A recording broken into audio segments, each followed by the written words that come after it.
Uttarbanga medical college ও হাসপাতাল চত্বরকে জঞ্জাল মুক্ত করতে সলিড ওয়েস্ট ম্যানেজমেন্টের ভিত্তিপ্রস্তর স্থাপনের মধ্যে দিয়ে শুরু হলো সলিড ওয়েস্ট ম্যানেজমেন্ট প্রকল্পের প্রথম ধাপের কাজ।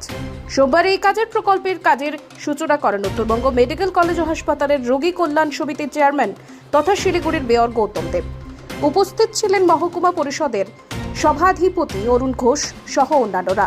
গৌতম দেব এ বিষয়ে জানান, মেডিকেল কলেজ ও হাসপাতাল চত্বরে আনাচে কানাচে আবর্জনা স্তূপ জমা হয়ে থাকে। ক্লিনিক্যাল আবর্জনাগুলি একটি বেসরকারি কোম্পানি দ্বারা অপসারণ করা হলেও অন্যান্য আবর্জনা হাসপাতাল চত্বরে পড়ে থেকে পরিবেশকে দূষিত করে। সেই দিক বিবেচনা করে হাসপাতালের আবর্জনাকে উত্তরবঙ্গ মেডিকেল কলেজ ও হাসপাতাল চত্বরে সলিড ওয়েস্ট ম্যানেজমেন্টের প্রকল্পের মধ্যে দিয়ে সেগুলিকে অন্য রূপ দেওয়া হবে। তিনি আরও জানান, এই প্রকল্পে প্রথম ধাপে 40 লক্ষ টাকা ও দ্বিতীয় ধাপে প্রায় 42 লক্ষ টাকা ব্যয় করা হবে।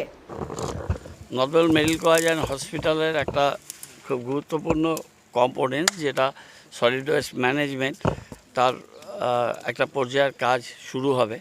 না হলে আগে ইতস্তত বিভিন্ন জায়গাতে ওয়েস্টগুলো পড়ে থাকতো, ক্লিনিক্যাল ওয়েস্টটা বাইরে নিয়ে যায়। গিঞ্জেন বলে একটা কোম্পানি আছে, সেটাকে আরেকটু আমাদের স্মুথ করতে হবে অপারেশনটা। কিন্তু সলিড ওয়েস্ট ম্যানেজমেন্ট এখান থেকে নিয়ে গিয়ে শিলিগুড়িতে কর্পোরেশনের জায়গায় করাটা প্র্যাকটিক্যালি ইম্পসিবল, কারণ এখান থেকে ডিস্টেন্সটা প্রচুর, আর কতগুলো মেন রাস্তাকে ক্রস করে করে নিয়ে যেতে হবে, সম্ভব নয়। সেজন্য লাস্ট যে মিটিংটা হয়েছিল, ডিএম ম্যাডাম ছিলেন, সেই মিটিংয়ে আমরা বলেছিলাম যে নর্থ বেঙ্গল মেডিকেল কলেজের মধ্যে একটা ক্যাম্পাসে কোনো জায়গা, যেহেতু এটা অনেক বড় campus, one of the largest campus in the state, তো এইখানটাতে একটা solid waste, liquid waste management, একটা বায়োগ্যাস প্ল্যান্ট, এগুলো এখানে এমার্জ যদি করা যায় তাহলে সমস্ত দিক দিয়েই এটা সুবিধাজনক হবে। তাই আমরা অত্যন্ত আনন্দিত যে অ্যাডমিনিস্ট্রেশন, মহকুমা পরিষদ, তাদের ডিস্ট্রিক্ট ইঞ্জিনিয়ার, তাদের আধিকারিকরা খুব দ্রুত এই কাজটা করেছে। প্রাথমিক পর্যায়ে 40 লক্ষ টাকা সিভিল ওয়ার্ক আর অন্যান্য মেকানিক্যাল কাজকর্ম আছে, সেটাতে খরচ হবে, এবং দ্বিতীয় পর্যায়ে প্রায় 44 লক্ষ টাকা বায়োগ্যাস প্রকল্পটা, সেটা টেন্ডার স্টেজে আছে, কিন্তু এই কাজটা শুরু হয়ে যাবে, এটা ওয়ার্ক অর্ডার আছে, সেই কাজটা এরা শুরু হবে।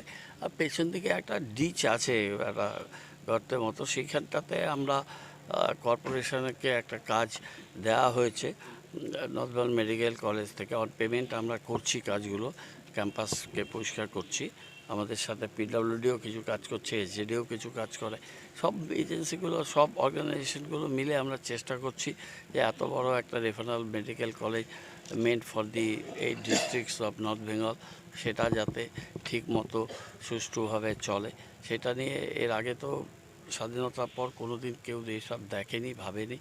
আমরা এইসব চিন্তাভাবনা করছি, এবং আমরা আশা করি যে একটা খুব এফেক্টিভ আমরা এই waste management, both solid and liquid, এটা আমরা করে নিতে পারবো।